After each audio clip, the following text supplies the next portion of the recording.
All right. Hello, everybody. Thank you all. Thank you all for coming out tonight. Thanks, Zach, obviously, for hosting these events still. Polyhack's awesome. Woo!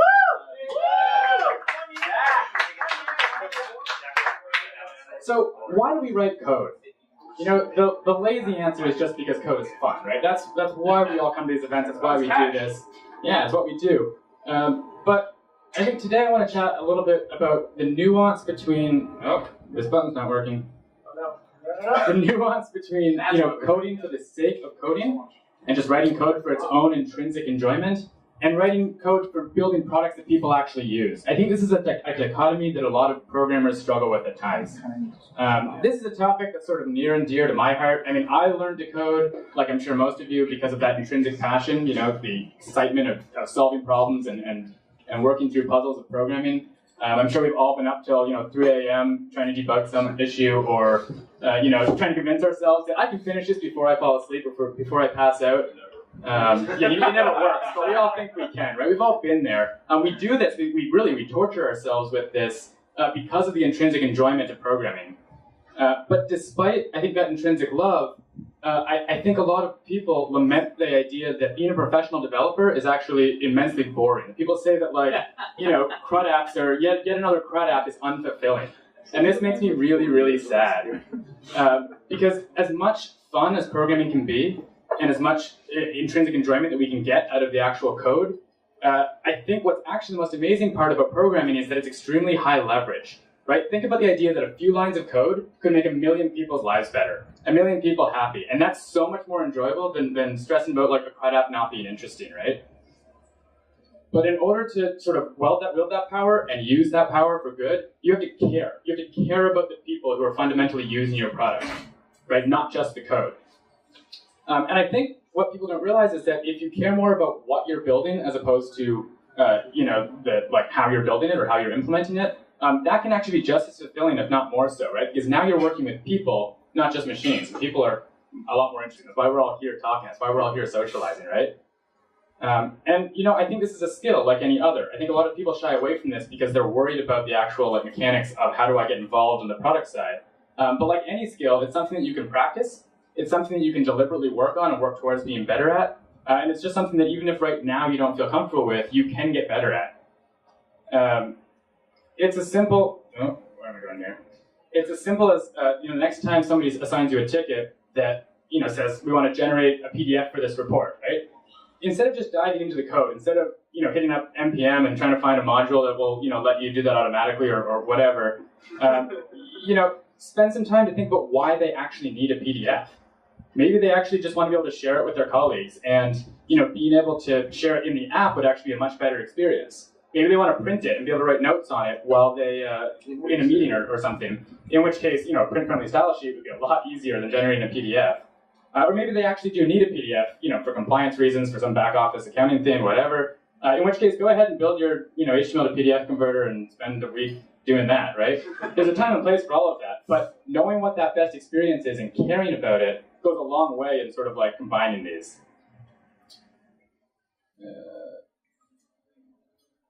Our job as programmers, if you break it down, the stages of what happens in the product development lifecycle, our job as programmers is to convert English that humans understand into code that computers understand. Right? Whether you're high level, low level, front end, back end, doesn't matter where in the stack you are, the goal of programming is to convert a ticket that's written in English, or whatever language you work in, into code a language that computers understand. But I don't think this paints the entire picture of how a great product is built.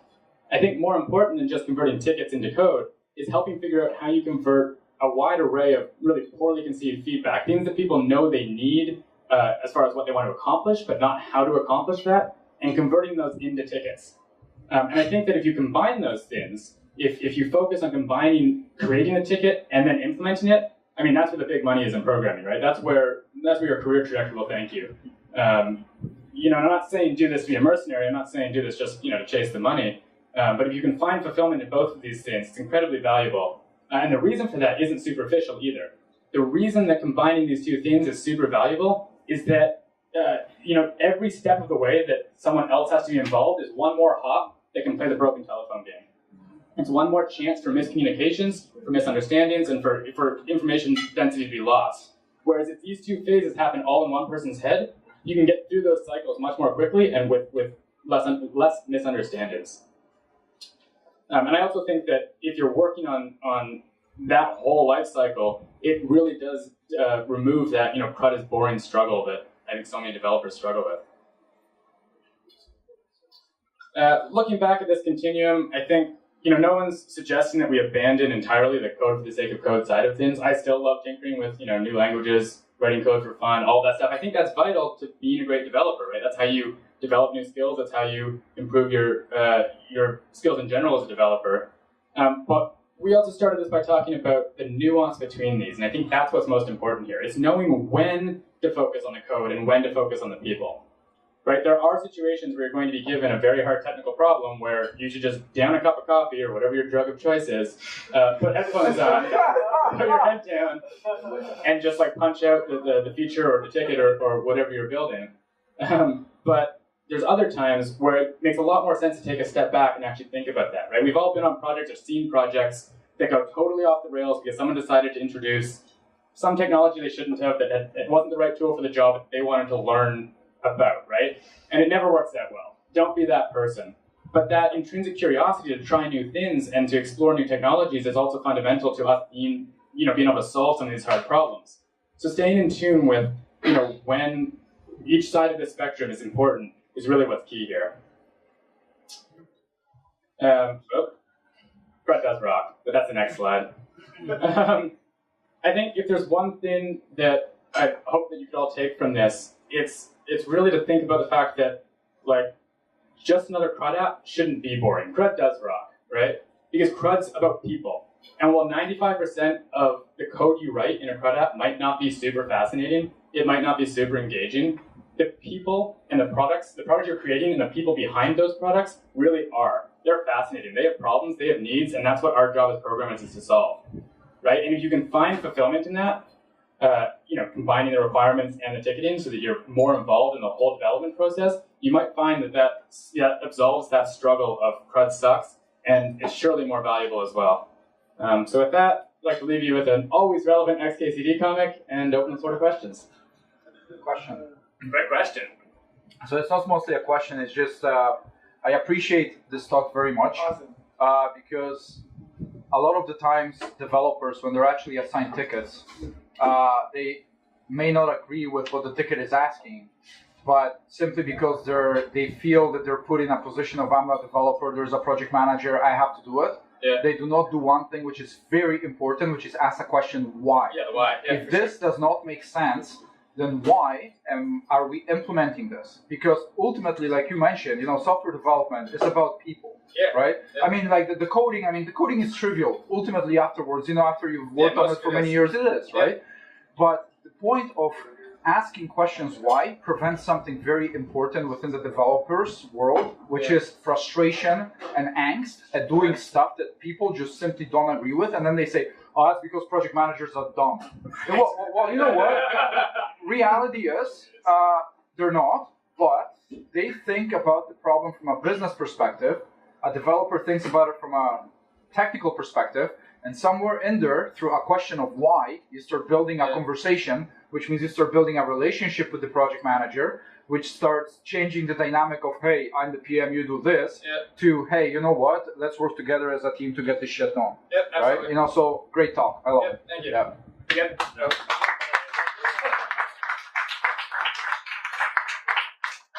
Real quick, just to follow up on that, the other point about that is that if you can form those relationships within your team between developers and the product, and again, couple those together, not only do you remove the angst, but you also increase engagement. Right? Exactly. People who are upset about the processes and the dumb PM mentality are not coming into work excited every day. Yeah.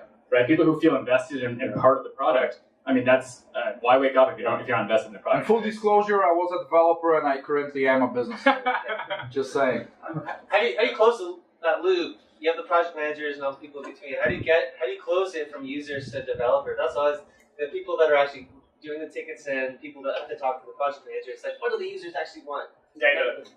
Yeah, Show them data. that is certainly up. So the question for the recording, I guess, is how do you close that loop between product management and developers liking each other, basically, and still interacting with users, right?